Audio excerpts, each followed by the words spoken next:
afternoon, I come. Have you seen? Good afternoon, sir. Good afternoon. Best. Thank you, sir. Akanksha Yes, sir. क्या मतलब है? Sir, aspiration. Spiritual. क्या इससे कुछ नाम से फायदा मिला जीवन में? Yes, sir. Sir, I am aspiring to be a civil servant.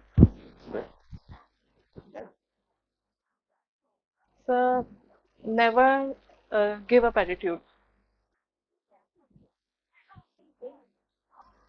आपने बीटेक के बाद फिर ये फील्ड क्यों लिया? बीटेक में कौन सा ट्रेड था आपका? Computer science and engineering. तो बढ़िया है, उसमें क्या दिक्कत? तो बढ़िया चल भी रहा है, अच्छा पैकेज भी मिलेगा।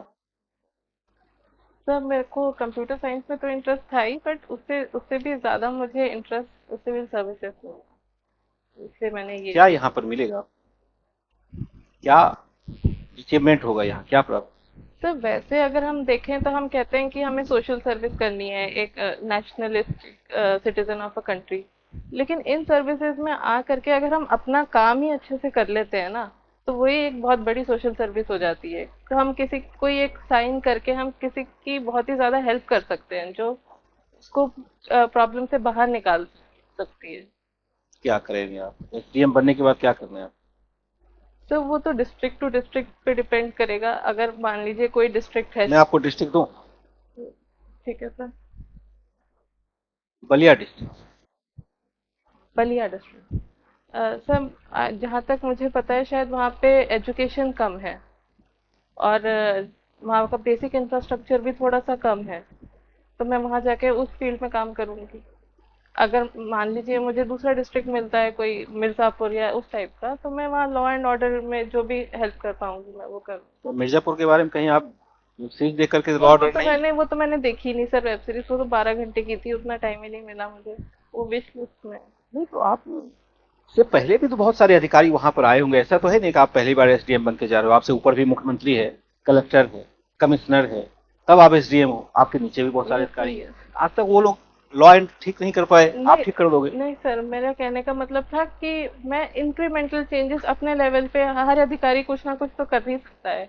मैं एक एग्जांपल देना चाहती हूँ आपको, अगर आप अलाउ करें। सर। गढ़चिरौली एक महाराष्ट्र का डिस्ट्रिक्ट है। वहाँ पे ना बहुत ज्यादा मॉल न्यूट्रिशन था।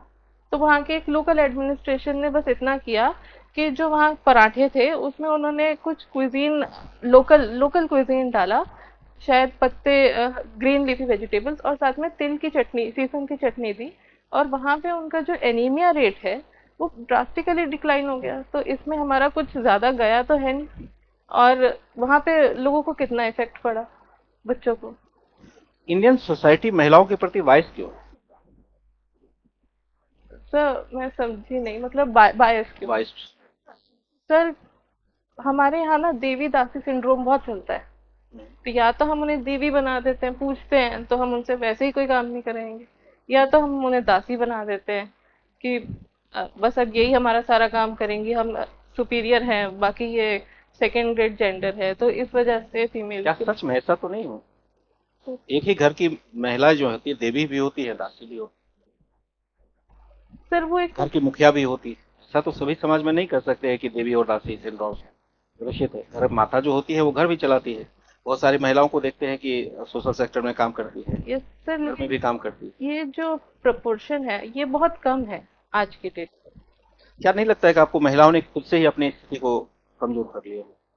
ये भी एक रीजन है, लेकिन एक, क्योंकि हम, अगर मैं एक एग्जांपल देना चाहूँ, हम कहते हैं कि लड़कियां आजकल शादी नहीं कर रही। क्यों नहीं कर रही? क्योंकि उन्हें अभी एजुकेशन कंप्लीट करनी है, जॉब करनी है। क्यों? क्योंकि उन्हें ऐसा लगता है जो फ्रीडम और जो टाइम उनको अपने करियर के ऊपर अपने मैटरनल होम में मिलेगा, वो शायद अपने हस्बैंड के घर पे नहीं मिलेगा। तो हस्बैंड की जब माँ वो काम कर सकती है तो सास क्यों नहीं कर सकती? तो इसलिए भी तो महिला ही दोषी ठहरती है, थोड़ी सी ज्यादा नहीं। अच्छा, दोष तो। थोड़ा सा समाज में दिक्कत क्या होती है कि जो अलग अलग समाज होती है, जितने भी रिच सोसाइटी है, उसमें महिलाओं की एक अलग समस्या होती है, और जो पुअर समाज है उसकी महिलाओं की एक अलग समस्या। दोनों की क्या समस्या है अलग अलग होगी? सर, जो रिच है वहां पे तो महिलाओं को काम करने ही नहीं देना चाहते बाहर, क्योंकि कहते हैं कि हस्बैंड इतना कमा रहा है, तुमको क्या जरूरत है काम करने की। और जो नीचे हैं, उन वो जनरली सर हम ये भी देखते हैं कि वो जो थोड़ी शेड्यूल्ड कास्ट शेड्यूल्ड ट्राइब से ज्यादा ये ओवरलैप करता है, ये गरीबी वाला तबका। उनको काम करने जाना होता है तो हम उनके साथ देखते हैं कि हैरेसमेंट, मोलेस्टेशन और ये सब। तो इंडियन वुमेन और जो वेस्टर्न वुमेन, दोनों में क्या अंतर है? इंडियन वुमेन सर अपना करियर और अपना घर दोनों इकट्ठे चलाना की कोशिश करती है, लेकिन वेस्टर्न वुमेन के बारे में ऐसी मतलब धारणा बना दी गई है कि वो करियर ओरिएंटेड ज्यादा होती है और घर पे ज्यादा ध्यान नहीं देती है। जबकि ऐसा है नहीं। सर क्योंकि मैं किसी को ऐसे जानती नहीं तो मैं ऐसा कुछ कह नहीं। दोनों का सोशल के प्रति समाज के प्रति एक डिमांड अलग अलग है। तो वेस्टर्न वुमेन क्या डिमांड करती है समाज, और इंडियन वुमेन क्या डिमांड करती है? तो वेस्टर्न वुमेन डिमांड दोनों ही जेंडर इक्वालिटी करती है। जो वेस्टर्न वुमेन है वो ज्यादा वोकल है, बस क्योंकि उनको थोड़ी राइट्स या थोड़ा एजुकेशन कह लो थोड़ा पहले मिल गया। हमारा समाज अभी इसकी और प्रगतिशील कर रहा है, इस वजह से थोड़ा वोकल इश्यूज में हम कम है। डिमांड तो सर सभी जेंडर इक्वालिटी ही कर रहे हैं। जी। आपने बीटेक किया है कंप्यूटर साइंस से, एज अ एडमिनिस्ट्रेटर एडमिनिस्ट्रेटर इसका क्या यूज करेंगे बीटेक कंप्यूटर साइंस? सर जो डिजिटाइजेशन डिजिटल इंडिया स्कीम्स हैं या और भी आजकल तो सब डिजिटाइजेशन की तरफ ही जा रहे हैं। मैं कोशिश करूंगी कि मैं उसको एकदम नीचे ग्राउंड लेवल तक लेकर के जाऊं। जैसे हम, क्योंकि मैं कंप्यूटर साइंस बैकग्राउंड से हूँ, तो मुझे पता है कि इसका बहुत ज्यादा बेनिफिट है। जैसे कि अगर हम देखें कि जैम ट्रिनिटी हमने देखा तो कितना बेनिफिट किया, मिडिलमैन को हटा दिया हमने जो करप्शन करते थे। तो इसी के हम, ये तो बहुत बड़े स्केल पे हो गया पैन इंडिया लेवल। एसडीएम पे हम छोटे छोटे लेवल पे ये काम भी कर सकते हैं, तो मैं उसको इम्प्लीमेंट करना चाहूँ। एसडीएम और डिप्टी कलेक्टर में क्या डिफरेंस है? तो डिप्टी कलेक्टर जो होता है उसका जो पावर होती है वो कलेक्टर, वो डायरेक्टिव्स ऑफ कलेक्टर या स्टेट गवर्नमेंट से लेता है। और जो एसडीएम है वो 1973 क्रिमिनल प्रोसीजर कोड में लेता है अपनी पावर। डिप्टी कलेक्टर के रेवेन्यू फंक्शंस होते हैं ज्यादा और law and order functions SDM. आपने बलिया बोला था, बलिया यूपी के मैप में किधर इंडिकेट है? North east, south west? सब बिहार की तरफ को जाता है। बिहार की तरफ नहीं, डायरेक्शन बताइए आप। अ, नॉर्थ ईस्ट, साउथ वेस्ट? अब एक नॉर्थ, एक चलिए इलाहाबाद बताइए। साउथ ईस्ट की तरफ को जाएगा सर, नीचे की तरफ। चलिए इलाहाबाद बताइए। इलाहाबाद सर मुझे ऐसे डायरेक्शन नहीं। एनसीआर में यूपी के कितने डिस्ट्रिक्ट आते हैं? 8 आते हैं सर। बता सकती है 4-5 नाम? सर गाजियाबाद, मेरठ। मुझे नहीं पता, आप बताइए। सर गाजियाबाद, मेरठ, नोएडा, अ, बागपत, शामली, मुरादाबाद।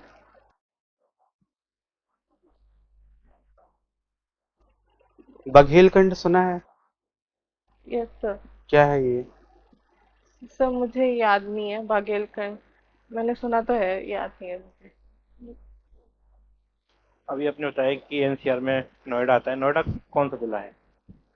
नोएडा जिला कब बना? सर सॉरी सर मुझे नहीं याद।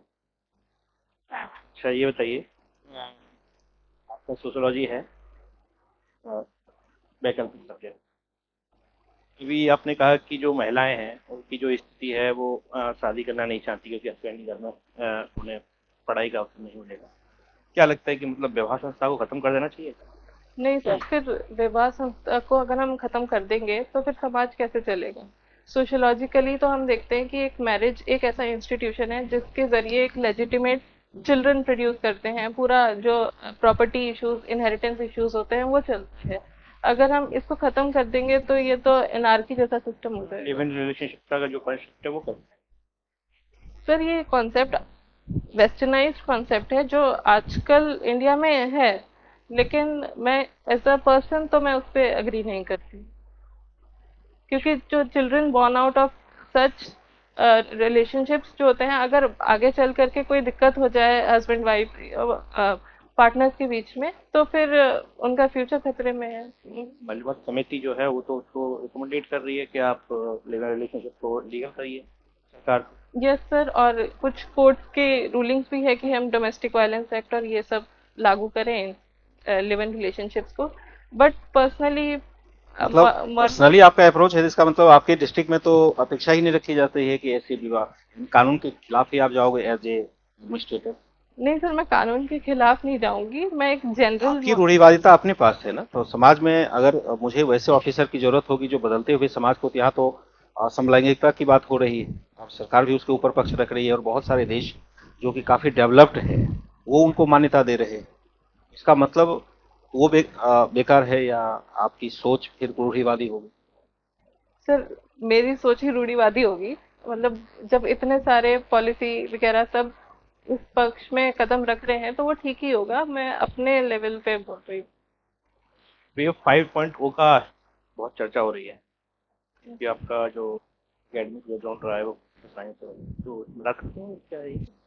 सर वेब 5.0 में हम वेब 2.0 और वेब 3.0 के बेनिफिट्स को कंबाइन करते हैं। जो वेब 2.0 था उसके अंदर हम टू वे कम्युनिकेशन करते थे, जो हम इसमें कर रहे हैं। वेब 3.0 में हम टू वे कम्युनिकेशन के साथ एग्जीक्यूटेबल भी करते थे उसमें, जो इसमें भी कर रहे, जो इसमें है।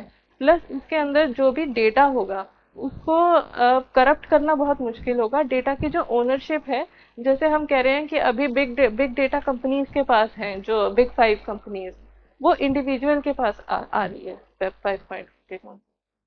पाकिस्तान का भी जो इकोनॉमिक क्राइसिस चल रहा है, क्या कारण है इसका?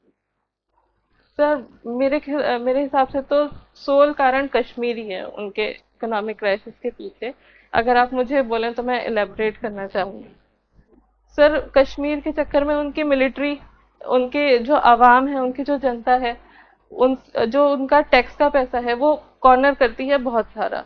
ले दे के उनके पास सिर्फ 15% ऑफ इनकम बचती है अपनी हेल्थ एजुकेशन सेक्टर में। तो एक रीजन, जब वहाँ पैसा ही नहीं बचेगा तो वो कैसे डेवलप करेंगे। दूसरा बात, कश्मीर के चक्कर में ही वो हमारे देश में वो bleeding India with 1000 cuts policy करके टेररिज्म प्रमोट करते हैं।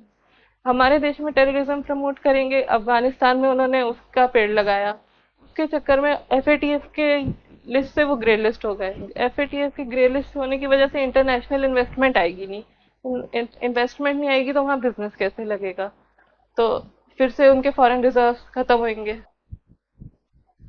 अभी भारत और तालिबान के बीच में बात चल रही है, जबकि इंडिया का एक वो रहा है कि टेररिस्ट ग्रुप से हमसे बात नहीं। क्या नहीं लगता कि आपको भारत अपने जो मूल सिद्धांतों से हटके जा रहा है?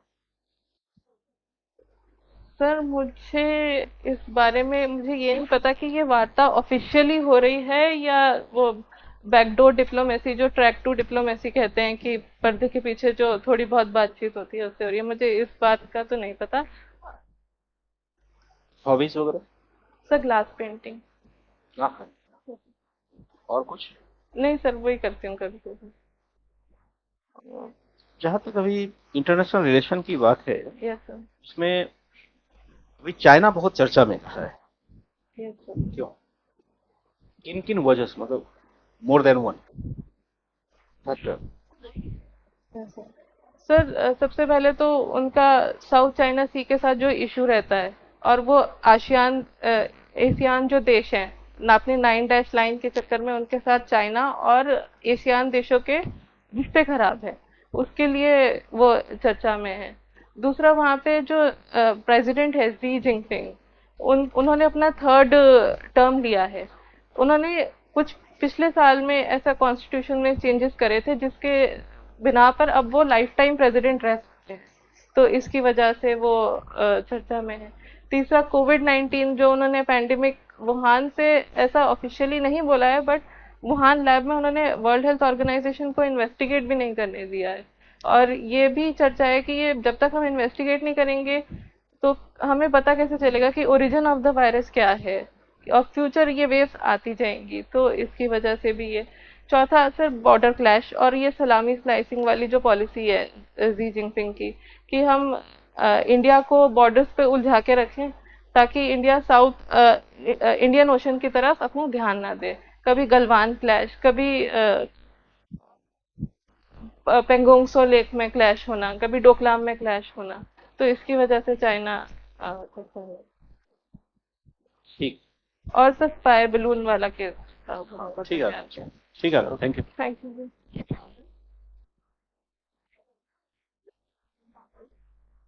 सर मैं कहाँ राइट। फिर क्या है कि मैंने आपका सोशियोलॉजी है ना, यहाँ पर मैंने पूछा था आपसे कि भारतीय महिलाएं और विदेशी महिलाओं में क्या संबंध है। फिर यूपीएससी में ऐसे क्वेश्चन भी पूछे जाते हैं, शायद ऐसे भी लिखा। भारतीय महिलाएं समानता चाहती हैं। वो चाहती है कि केवल परिवार में उन्हें सम्मानजनक स्थान मिले, और वो स्वतंत्र नहीं होना चाहती। उनको नहीं लगता है कि परिवार छोड़ करके अलग हो। इसकी जो विदेशी महिला है वो स्वतंत्रता चाहती है।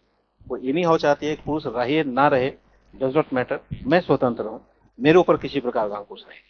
दोनों की सोच में स्वतंत्रता ये भी चाहती है, लेकिन परिवार से स्वतंत्रता नहीं चाहती। ऑलवेज परिवार के साथ रहना चाहती है। इसके पति चाहिए, बच्चे चाहिए, और यहाँ इन्हें सम्मान चाहिए। इस इंस्टीट्यूशन में रहने के बाद इन्हें सम्मान चाहिए। इसी महिलाओं को स्वतंत्रता चाहिए, चाहे साथ रह करके मिले तो, नहीं है तो वो स्वतंत्रता चाहिए। तो आपको ये बेसिक कॉन्सेप्ट क्लियर होना चाहिए एज ए सोशियोलॉजी ऑप्शनल होने के लिए। Thank you sir. बाकी जो गलत अवधारणाएं बहुत सारी होती है, जिस पर आप कहते हैं कि मेरी व्यक्तिगत सोच है, भले वो रूढ़िवादी सोच है, वो गलत मानी जाएगी ना। हाँ जी सर, तो मैं उस मैं क्वेश्चन मान का के क्या चलता हूँ, आंसर दूं कि मैं अगर मुझसे ये पूछते हैं, क्योंकि लिव इन रिलेशनशिप्स बहुत उसको तो एक्सेप्ट करना ही पड़ेगा, चाहे मुझे अच्छा लगे ना लगे। हो सकता है मुझे भी अच्छा लगे। एज ए प्रशासनिक अधिकारी अगर उसके लिए लॉ कोई बन जाता है, आज के डेट में अगर समलैंगिकता पर कोई लॉ बन जाता है, मुझे तो उसको लागू करवाना पड़ेगा, ना कि मैं मॉरल पुलिसिंग करूंगा। हाँ ठीक है। नहीं, आपकी अपनी सोच हो सकती है, लेकिन एज ए प्रशासनिक अधिकारी तो आपको लागू करवाना पड़ेगा, एक्सेप्ट करना पड़ेगा कि ये भाई चैलेंजेस हैं समाज के लिए, अगर आया है तो मुझे वो एक्सेप्ट करेगा। इसके प्रति क्या जागरूकता हो सकती है। जैसे आपने कहा कि लिव इन रिलेशनशिप में अगर झगड़ा हो जाता है तो भगवान ही मालिक है लड़कियों का, ये आपकी सोच हो सकती है। आप ऐसे कानून को बनाएं ताकि लिव इन रिलेशनशिप में रहने के बावजूद भी लड़कियों के हित का की रक्षा हो सके।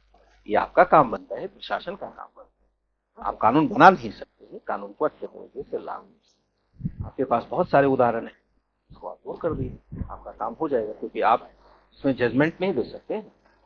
ये कुछ बातें जो है जो कि एग्रेसिव, आपका मतलब जजमेंटल हो जाना, जैसा कि आपके आपको यूपी के बारे में, जैसे आपको बघेलखंड नहीं जानकारी है, बलिया की चर्चा आपने बलिया खुद ही नाम किया। उत्तराखंड से है, हाँ, इसको तो पूछा जा सकता है। लेकिन वहां तो बिलोंग करेगा। हो सकता है कि उत्तराखंड वाला प्रश्न जानबूझ करके मैंने नहीं लिया। मैं एक ऐसा सिचुएशन बनाना चाह रहा था जिसमें कि आपको, मुझे ना पता चले कि मैं तो दिख रहा था मेरे पास लिखा हुआ है कि आप देहरादून से बिलोंग। मैंने नहीं पूछा, क्योंकि ये चीज इन्फॉर्मेशन वहां पर भी नहीं होगा। अगर क्लास जा रहा है तो ठीक है, अगर कहीं देहरादून पर गया तो फिर आपका कंफर्ट जोन आ जाएगा। इसलिए हो सकता है कि बघेलखंड वाला वो, बघेलखंड, लेकिन जानकारी तो आपको रखनी पड़ेगी। बुंदेलखंड आपको नहीं पता है? सर बुंदेलखंड पता था, बघेलखंड नहीं याद आ रहा था मुझे। और फिर मुझे था आप डिस्ट्रिक्ट पूछ लेंगे तो फिर मैं अट्टे सट्टे मारूंगी, तो वो तो फिर बिल्कुल ही गलत हो जाएगा, इसलिए तो मैं सॉरी बोल दो, नहीं पता है मुझे, बुंदेलखंड पता है, बस हो गया। सॉरी बोलना गुनाह, ठीक हो। ठीक है सर। और सर वो पाकिस्तान वाले क्वेश्चन में वो ठीक था? हाँ, थोड़ा सा ये देख लीजिए। एक तो वहाँ बाढ़ जो आई थी, हाँ वो, हाँ थोड़ा सा वो हुआ था, चीन का जो जाल है, हाँ, जगह लगा डेट ट्रैप, ग्वादर वगैरह यस में भ्रष्टाचार की समस्या है। भ्रष्टाचार, ठीक है। निर्यात की आयात ज्यादा है, निर्यात कम है। दूसरा जो उसका जो ऋण है, उसमें तो उसे 21 करोड़ डॉलर तो अभी देने तो। हम्म। ठीक है सर और भी कोई इम्प्रूवमेंट है क्या? No no, all the best. All the best. Thank you sir.